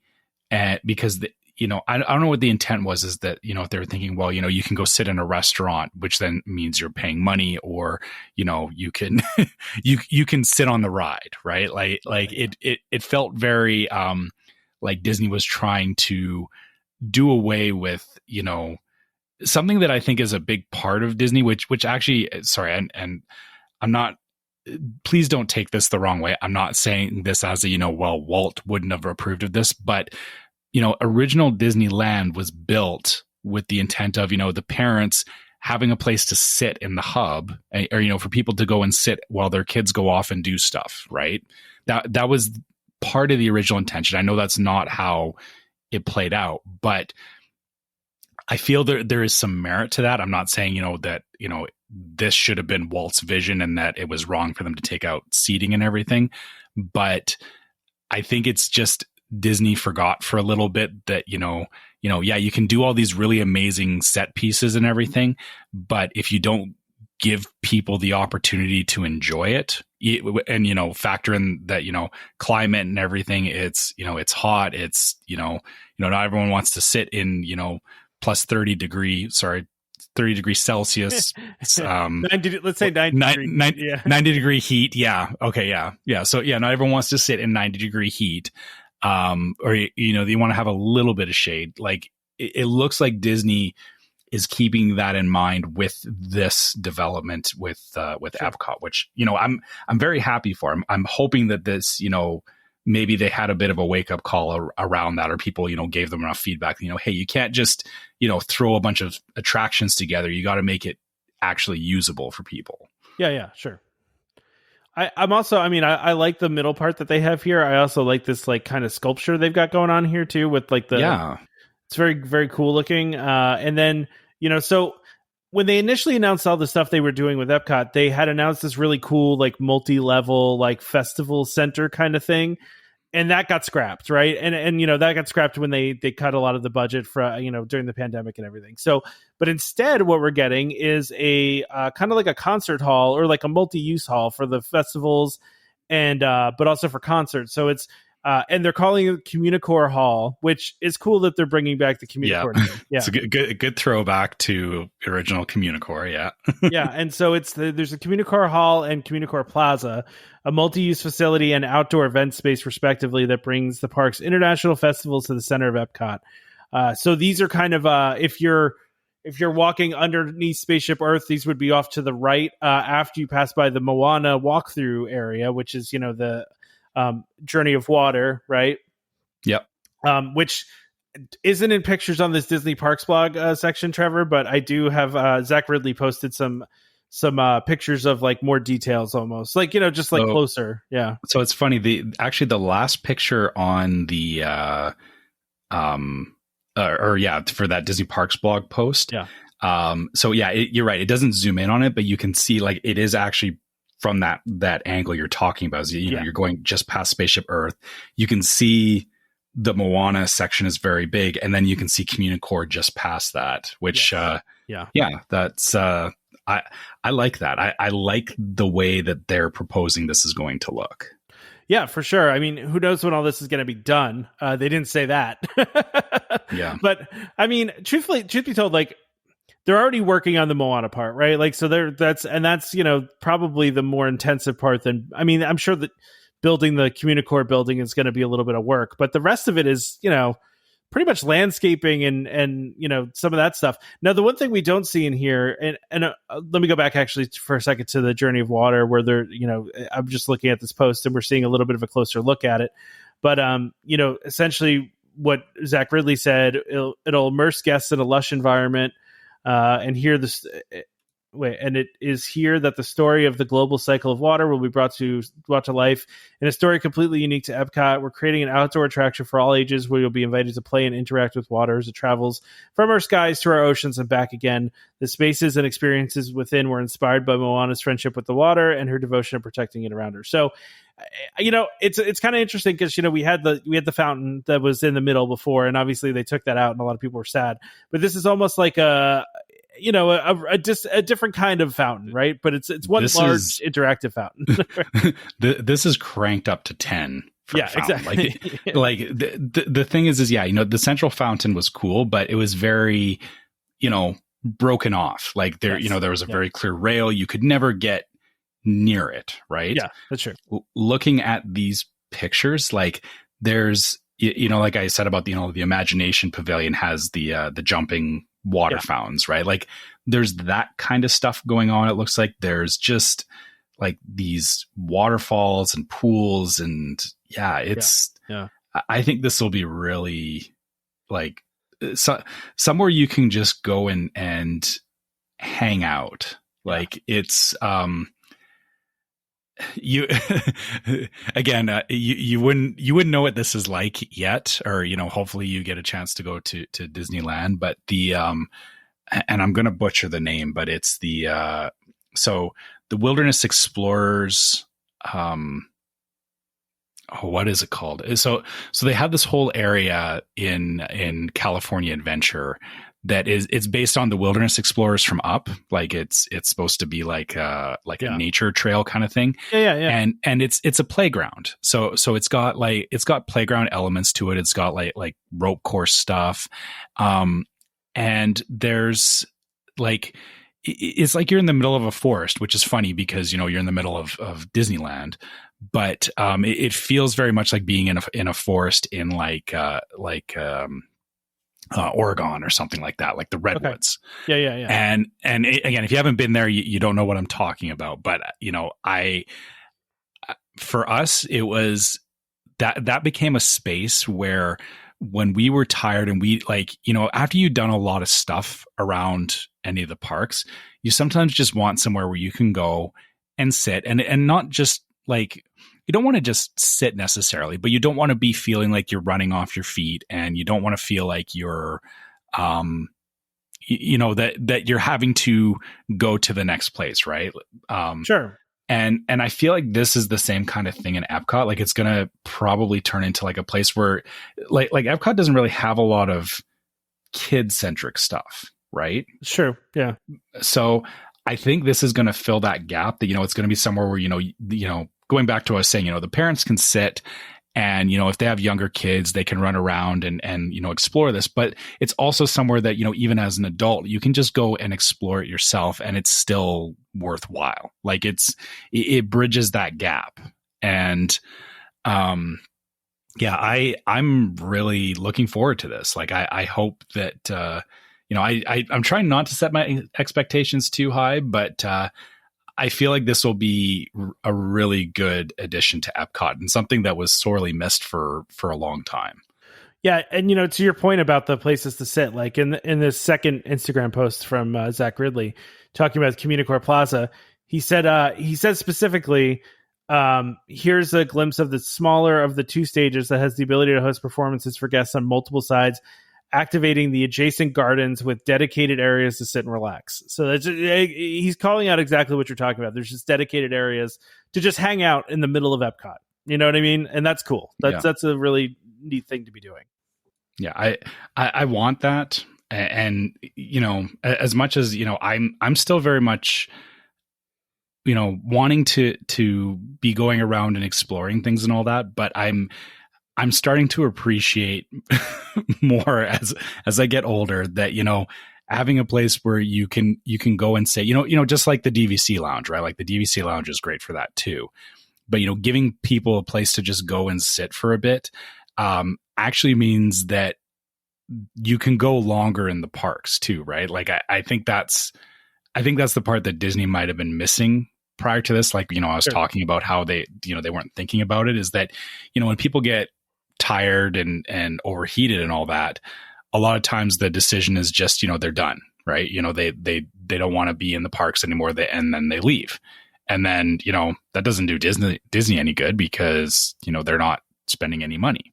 Exactly. If you give them a place to actually, you know, sit and relax and enjoy themselves while they're relaxing, they'll more likely, you know, get up and continue with the rest of their day. Right. Yeah, exactly. Yeah, that's totally true. Yeah. The one thing that was missing from this, and I don't know if you noticed this too, but they didn't say anything about Spaceship Earth and the major overhaul that they were going to do to Spaceship Earth. Yeah, actually looking at these concepts, because originally the Spaceship Earth overhaul was supposed to go over towards where the Moana thing was. It was supposed to come out a little further. Yeah, like they were going to build like a whole like park back there, which apparently I've seen other layouts that they have out there that's not the concept art. Like somebody posted like it just kind of like a layout of what the lands are going to be broken up as, and they do still list I forget what they called it. I have to look really quickly, but like there was a section behind Spaceship Earth that they were building with that reflection point with the Walt Disney statue. Apparently that part is still happening, even though they didn't say anything about it, right? So that part is still going to be a part of this because it's actually shown on one of the maps. But they haven't said anything about whether they're going to shut down Spaceship Earth for, the couple of years they were going to and then redo the whole thing. So a lot of people are speculating that it's not going to happen anymore. I mean, I think they still need to do some kind of refurbishment, but it might not be the complete overhaul that they were planning on doing. Yeah, and the track extension and everything, right? Yeah. I mean, they were going to do a lot. Apparently, that was going to be part of it, right? But yeah.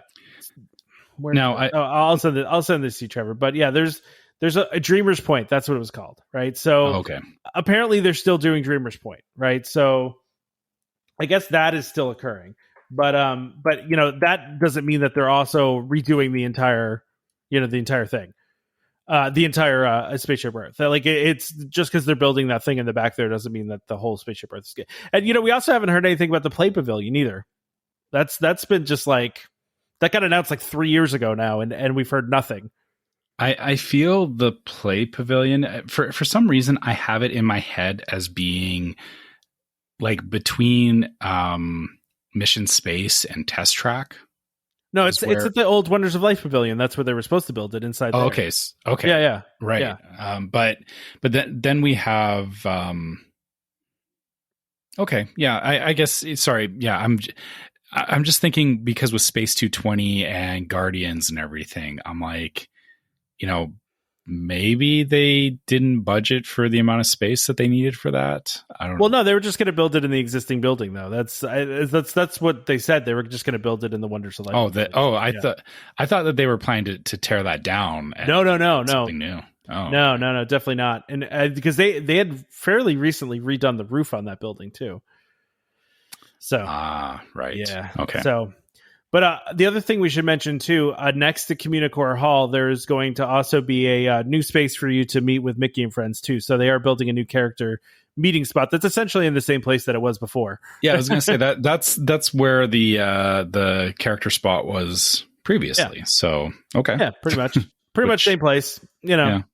Which is good. I mean, it's not broke, don't fix it, right? Yeah, exactly.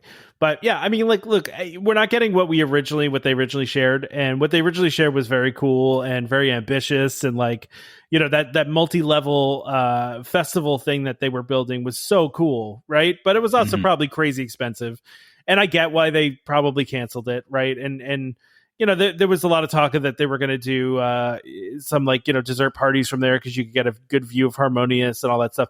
But it seems like they just kind of abandoned that because of budget stuff, which, listen, happens all the time. Disney announces stuff all the time that they later have to cancel because of budget reasons. It's just part of what happens, right? So I think this is a fair trade for it because we're still... Great. Yeah, we're still getting something, and it's still a dedicated space for festivals, and it's still going to be, it's going to be just a general improvement to the park. Like, agreed. This is a good example of, people sometimes complain about, keep it the same because, reason X, right? There's always a reason to not change things, but I think EPCOT as a whole that, has the best reason to keep moving forward and to keep changing things. And I think, I think this is nothing but a positive change. I don't see any downside to them doing this right now. Yeah, no, I totally agree. I'm just excited to see it because, I think, Trevor, when we go and see Epcot next weekend, and we go rope drop Ratatouille at 8 o'clock in the morning. So I know, so soon, right? Yeah.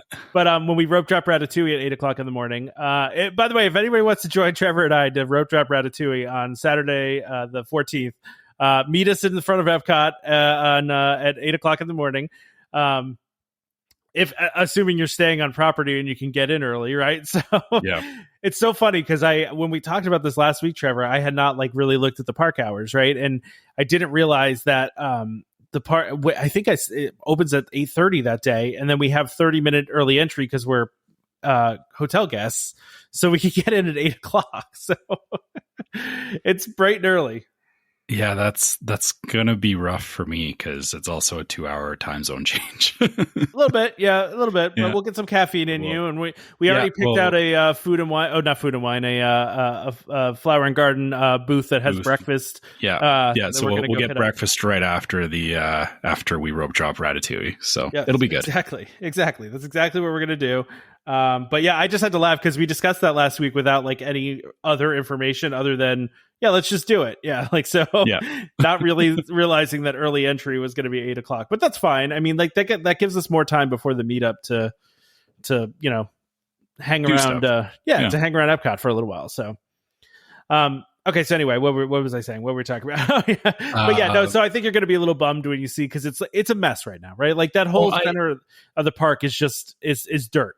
So yeah, I fully expected that, and again, I was there in 2019, and I knew the walls and all the construction, everything was going on back then. So I'm not expecting it to be anywhere near what it looks like in these concept art pictures. But I'm looking forward to it though. Like I'm looking forward to seeing how it does change over the next couple of years and evolves into this, right? Yeah, well, you're going to get some really nice views when you rope drop Epcot too, because you'll be able to like hop on the monorail right from the TTC, and then you'll get your nice little tour of Epcot, on the monorail, so you get to see all the construction and all that fun stuff. So that'll be good. Right. I'm. You're so nervous because of the test thing, right? So I'm nervous because unfortunately it's for anyone that doesn't know, traveling internationally is a challenge right now. That going into the United States, it's required that I do a COVID test, which I'm fine. I don't have COVID at the moment, but it's nerve-wracking. You got a couple more days you need to stay healthy for. Yeah, I just have to get to the point of getting my COVID test before I go, because unfortunately, if I did test positive, that would bring this entire thing to a screeching halt for me. So that would stink. Yeah. So hopefully, I'll be sure to let everybody know when I'm getting on the plane on Friday, and I'm looking forward to seeing what this all looks like come Saturday, right? Yeah, for sure. So we talked a little bit last week about MagicBand Plus and not realizing that Disney accidentally released it until the very end of the show. So if you listen to the end of the show, we realized at the end of the show, thanks to a listener, that it was somebody messed up and those bands were not supposed to go on the shelf. I saw somebody else, I forget who, maybe it was the same person that said, like, how does this happen? I wonder the same thing too. It's like, how do you screw up like that? And did they just show up in the stock room and you're like, oh, we should put these out? Like, I feel like Disney's more careful with that. Well, I've worked shipping and receiving before, and there's usually instructions saying, a street date for certain things. These go out on a certain street date. Not everyone pays attention to that. Yeah. And usually it's very clearly labeled. Like at least when I did shipping, receiving, the boxes that we would get in at the company I worked at, they were very clearly labeled, but some people still ignored that and were just, would pile everything up and go and put it out on the shelves. And I can see it for something like a MagicBand where they just go, oh, Magic Bands, right? they just put them with the other Magic Bands and they don't think about it. Yeah. So I get it. It's it's still funny though that I'm sure there's people out there that are taking those things apart now to see what they've done for the new Magic Bands. So, well, interestingly though, it's funny because like this is one of those things that was like dependent on technology being available, right? So like, it's not like they could just sell this and then like, because it's all about extra features, and if those extra features are not available yet, then it's kind of pointless, right? You just have a Magic Band with some. Yeah. Have a Magic Band that works as a Magic Band, and that's it. Yep. So Disney basically said it's launching this summer, but I who knows? I mean, they got out there already, so they obviously have them, and I guess they're just waiting for the other pieces to fall into place, right? Mm-hmm. Which is like the interaction piece. Yeah. Hey Disney is going to be the second part that I think is going to. I think that's going to drive when the Magic Bands become available, because Hey Disney is the Alexa piece that they're adding into the rooms that we talked about earlier. Yeah. So but it's going to interact with the Magic Band Plus too somehow. Yeah. So apparently it's going to have some kind of the Magic Bands are going to have vibration built into them. They're going to light up, stuff like that. So the Magic Bands are going to be smart enough that they'll know when you're near certain things that I guess points of interest that like as you're walking around the park, or if there's something where you're interacting with it through Hey Disney. Maybe, it'll, like, if there's an alert or something like that, it'll vibrate your Magic Band to let you know that you need to look at something. The one thing that they're selling with the Magic Band or with the Magic Band Plus is apparently they have some kind of tie into the character sculptures from the 50th. It seems like from what I've seen on some of the blogs, like if you just walk up to the sculpture with it, it'll play like some sort of sound. That's pretty much it. That's it for now. Yeah. So again, like to your point, somebody's gotten a hold of these Magic Bands and tested them, and maybe that part is implemented. Maybe there is something else that, like, I'm wondering if it's maybe something that through My Disney Experience or something. That it's supposed to have an additional interaction. And that's actually what this says here too. So you can actually you can dive deeper into the experience using the Play Disney Parks mobile app to keep track of which sculptures you found.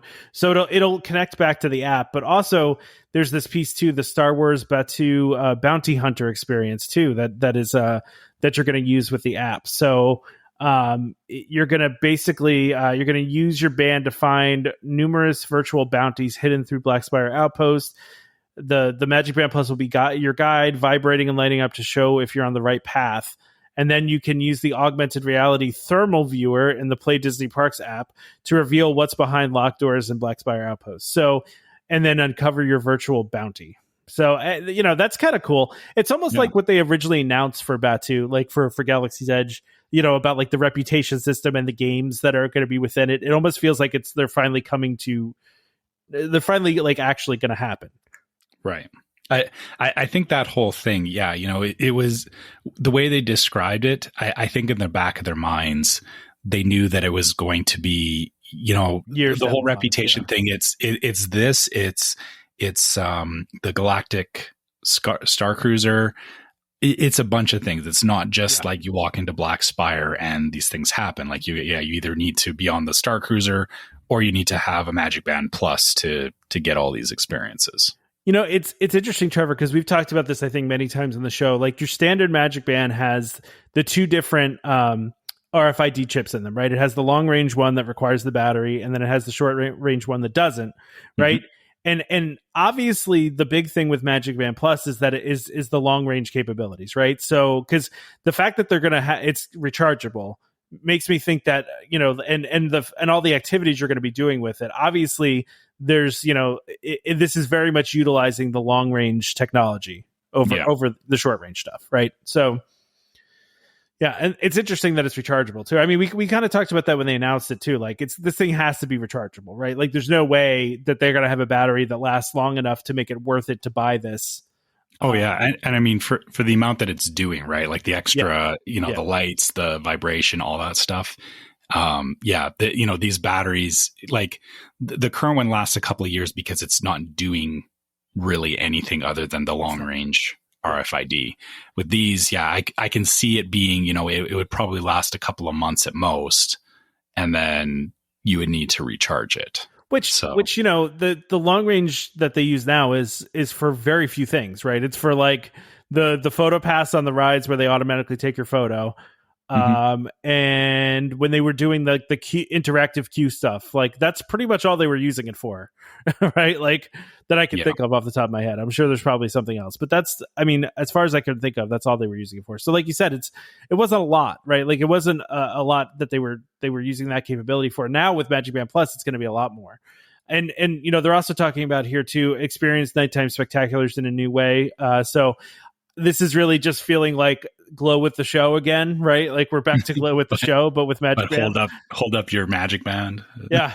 Except you're gonna vibrate on your wrist and do different colors along with the show. It does mention here that you will have the option to purchase them at a pre-arrival price, meaning you'll get a discount like you do on the regular ones. So there's that. Yeah, that actually is enough for me to. When I read that, I was thinking for my trip in November, you'll spend for one. I may actually get some MagicBand Plus just to see how they go, right? Yeah. And then the last thing on here, we talked about this too. So the Hey Disney thing, I'm looking forward to this because I hate calling the desk. Like I hate calling concierge. I hate all that. Like if I could do that just through this, right? Like if I could do it like, easily through like, speaking to a voice assistant, I'm all for that. Yeah. Simple requests, right? Like it shouldn't, the usual things like, the, hey, more towels, stuff like that. It'd be nice if I could do it with my bags too. I always hate calling down to get my bags. Like, right. I do like, so they say, you can do different things with this, such as, you'll be able to get weather forecasts. You can set timers and alarms, get answers from more than 25 popular characters, including Mickey Mouse, Olaf, Rocket, and Groot. Hey, Disney, I need more towels. I am Groot. What? Wait, what? Am I getting towels or not? Yeah. Are the towels coming? What's the weather today, Groot? I am Groot. Yeah, I think there's a reason why it says Rocket and Groot. I have a feeling Rocket's going to do all the talking, right? So. Yeah, it'll probably be the two of them together. But yeah, I find that funny that, every once in a while, if it would just be like, you ask it something, it's just like, I am Groot. Yeah. that would be amazing. It's just going to be cool. I really like this idea. I know a lot of people don't love the voice assistant things, and they are going to have a physical mute button for those, so you can, if you're worried about them listening into you, you can mute it, if you want to. I don't care. But like I like this. I have voice assistants all over my house. I like using them. So I think it's going to be cool when it does roll out. They're still saying later this year, which is can be any time. I mean, it's a heavy lift. You're talking about thousands of devices that they have to install in these rooms. They're also doing custom software for this, right? And it's got to hook up to their internal systems too. It's a lot. Yeah. The devices are actually the easy part. Yeah, exactly. That's the easiest part because all they got to do is plug it in and get it on their Wi-Fi, right? So yeah. It's getting it to do all the things that they're planning to do with it. Yeah, that's going to be the interesting part to see how well that works. I mean, it's going to be good though too to just be like, hey Disney, what time is EPCOT open tomorrow? Like get answers like that. You know what I mean? Or I set a reminder for we want to leave at we want to leave at this time, right? So you can set alarms and all that. So that'll be good for some family members that because we every time we do a vacation we're always like, all right, we need to be ready for out the door at whatever time it is, 8:00, right? Like we got stuff scheduled, let's go. I mean, it's different now because you don't have to schedule fast passes ahead of time, so it's a little less like of a rush to go. You could just go whenever, but still. Even hitting rope drop, like getting people out the door for rope drop is challenge. It's a challenge for sure, and you'll figure that out as your daughter gets a little bit older. Like with my son, it was at first it was relatively easy. Like we could get him going a little bit better, but now that he's getting closer to teenage years. It's a bit more chaotic, and I can feel where Damon comes from, where he says like his three kids are in three different directions all the time. So having something where like everybody knows like the alarm is at this time or whatever, I would definitely make use of stuff like that. Yeah, I mean, you just got to do. I'm not going to say which family members this was, but there were certain family members that we went on vacation with one time that we knew were not very. I don't know if you call it punctual. Yeah, I mean punctual maybe, but like we would if we wanted to leave at 8, we would tell them 7:30. You know what I mean? Like, yes. Then we knew they would be ready by 8 because they would think it was 7:30. So, sometimes you got to do that kind of stuff. But yeah, I get what you're saying for sure. Right. But yeah, so this is interesting. I mean, I'm not disinterested in this. I'm not like my interest level in Magic Band Plus is kind of the same as it was for Glow with the show. Like, I feel like it's a similar kind of thing. It's a little more interactive, of course. But I don't know. I'll probably check it out if it's a decent price point. But we'll have to see. Yeah, to that point, the people who got them early got them for the price of current Magic Bands, which. I don't think they'll be $30. Yeah, you know what though? I don't know. I mean, they didn't say in this article how much they're going to be, did they? So no. Yeah. Although, yeah, if you think about it, like, if you got a family of 4, if they're even if they were $40, $50 a piece, like that's $200 on Magic Bands. It's a lot. It's a lot for Magic Bands. Yeah. Listen, I as long as they support Magic Bands, I'm going to use Magic Bands, right? Like, I like the convenience of it. I don't mind using my phone. I've used my phone to get in my room, and I used it, I think, at one of the tap styles last time we were there, and it was super easy to do, right?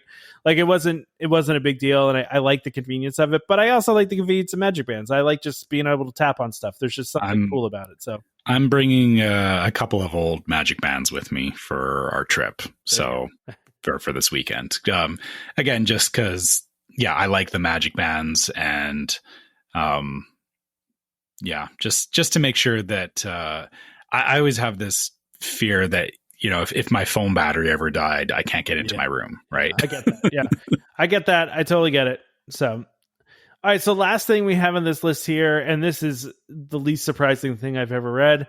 So it has been I guess announced or whatever that the new Guardians Cosmic Rewind is going to use a virtual queue. We said this when they started doing the virtual queues, that basically all of the new rides are going to start out on virtual queue. Like, that's just their new way of doing things, right? Like, that's every single one. And now you'll notice, Rise of the Resistance stayed on virtual queue for a long time, right? Because they needed more time to get that ride to be reliable. Ratatouille stayed on for a very short time, right?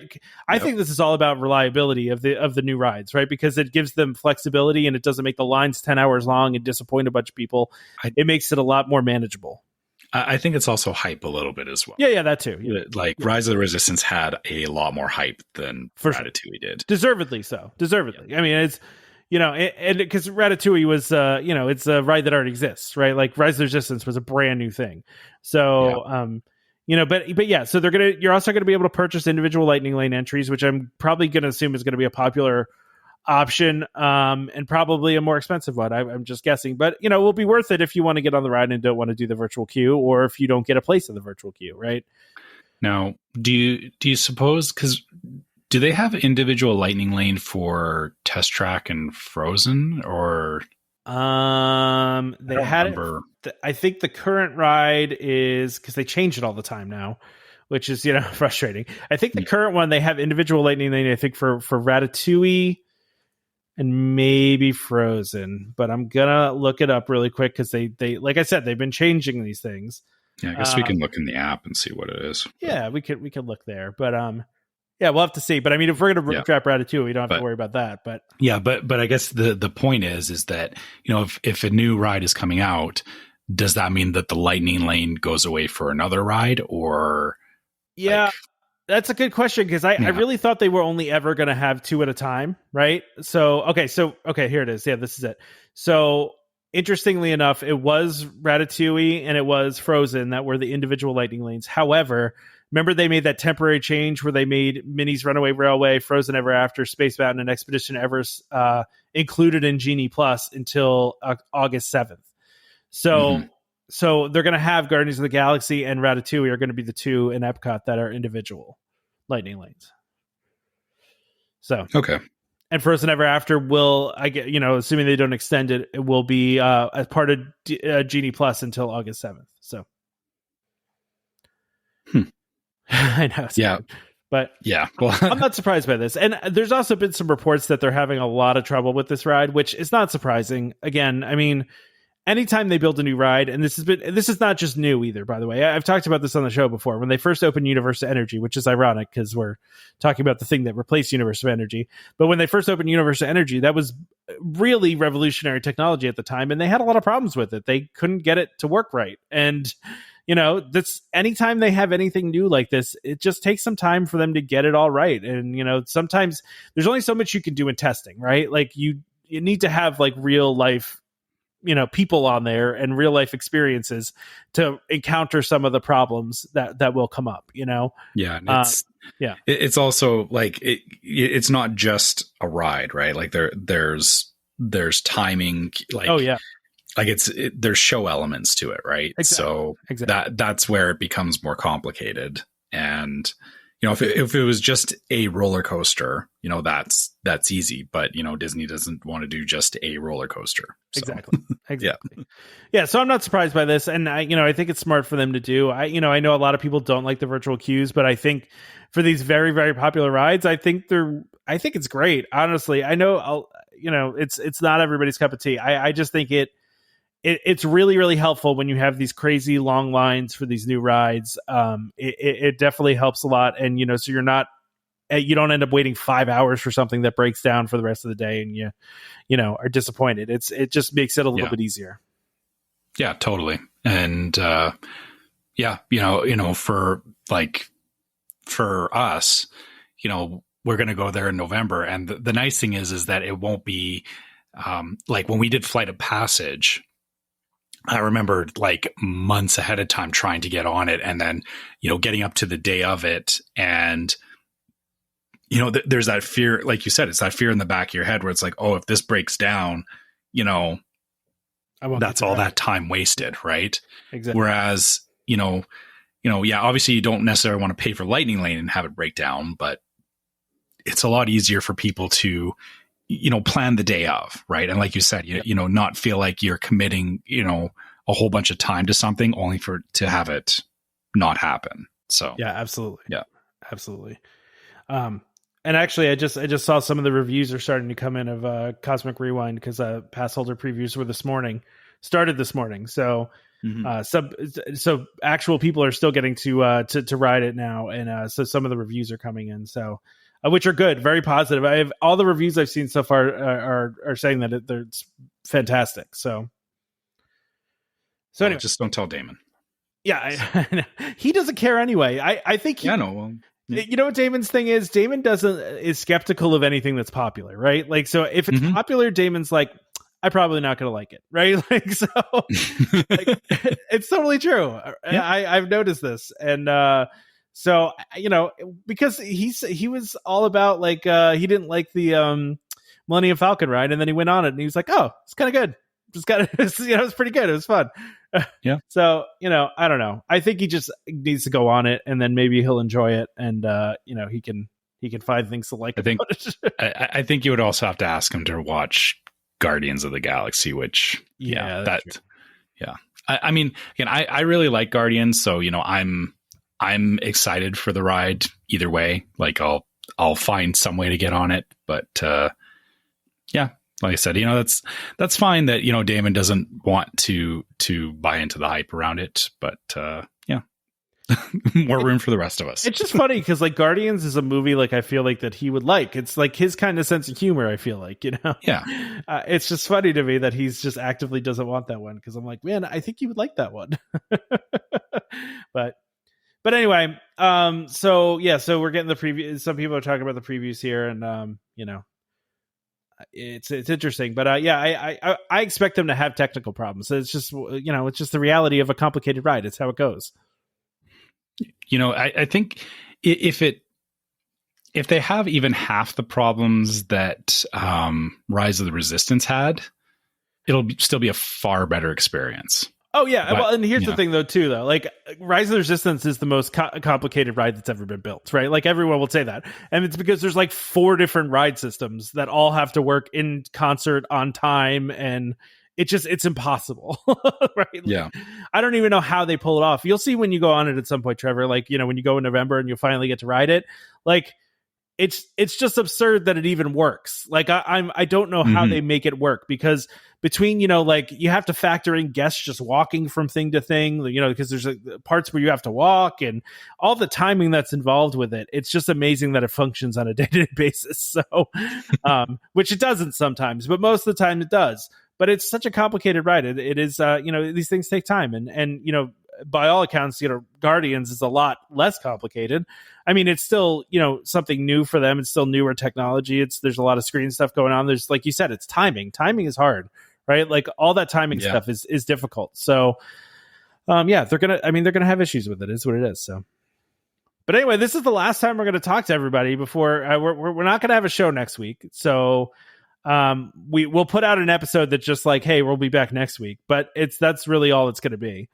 But here's the trade-off is Tom and I will actually be in the parks. We will actually be together, and hopefully you guys will be able to follow along with whatever we're getting up to. Exactly. So we're excited. We're looking forward to it.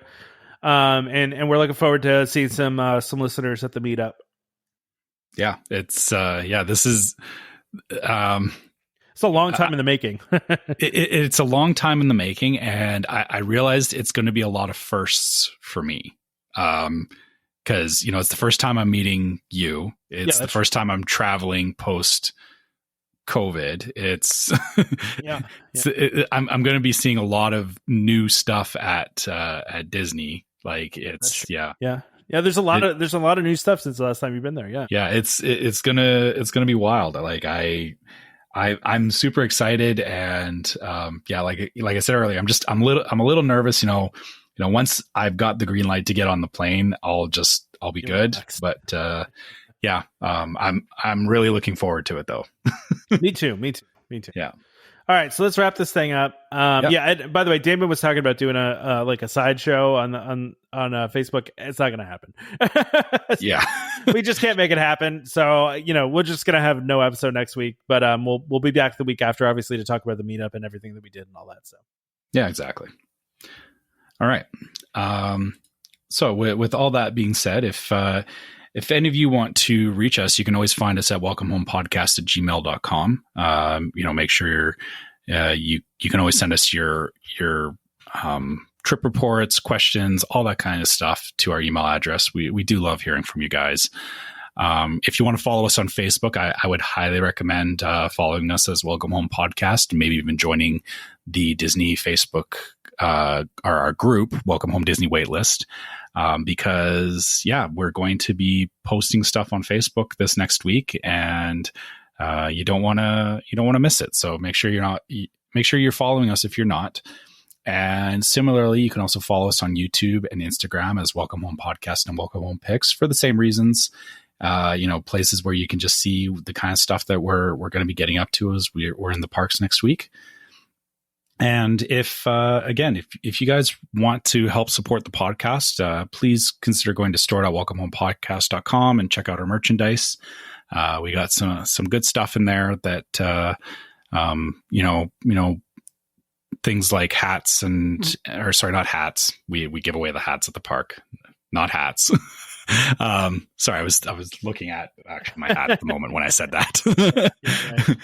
You can get shirts and mugs and stuff like that, and or else you could support us on Patreon at patreon.com/welcomehomepod. And there is some exclusive merchandise on Patreon. It also gets you access to our Discord server.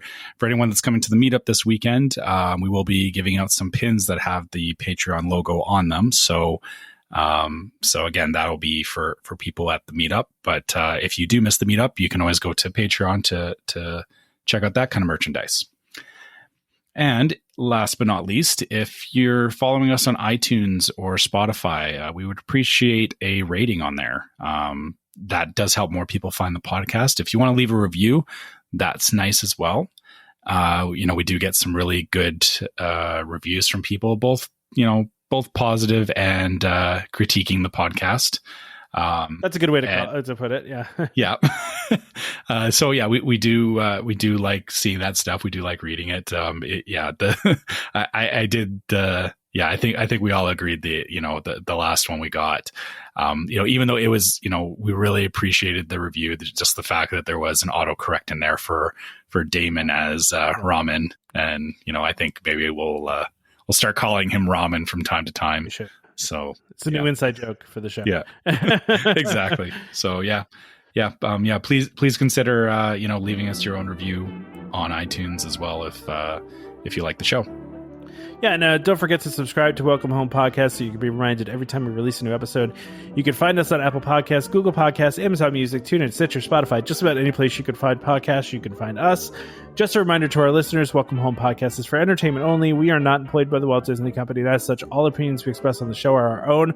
So please consult a DVC representative or Disney cast member for more information about anything we talked about today. Huge thank you to our sponsors, DVC Resale Market, and also to World of Disney. Why do I always say World of Disney? World of DVC. World of Disney is a show. No, very different. I know. World of DVC for being our continued sponsors. Again, by the way, we're really looking forward to seeing the people that come to the meetup. But if you do happen to be in the parks and don't come to the meetup and want to meet us in the parks, we will do that too. Just come find us. Well, we're going to be around. So. I will have my special Welcome Home Podcast hat on. It's the yellow and blue one that Damon talks about all the time. So keep an eye out for that. I'll have mine too. So you can come find us. We'll be posting things. You can. We're happy to take a selfie or whatever if you meet up with us, and of course you can get a pin or whatever else. So please come find us. So yeah. All right. So join us next time for more Disney Parks discussion. Of course, more DVC talk. We hope to see you all real soon. This is Skipper Albert Awol, the voice of the jungle, signing off from Welcome Home Podcast on the DVC. Do a huddle when we hit a chair. How she can cuddle is no man's affair. I looked around from pole to pole, found her in a sugar bowl.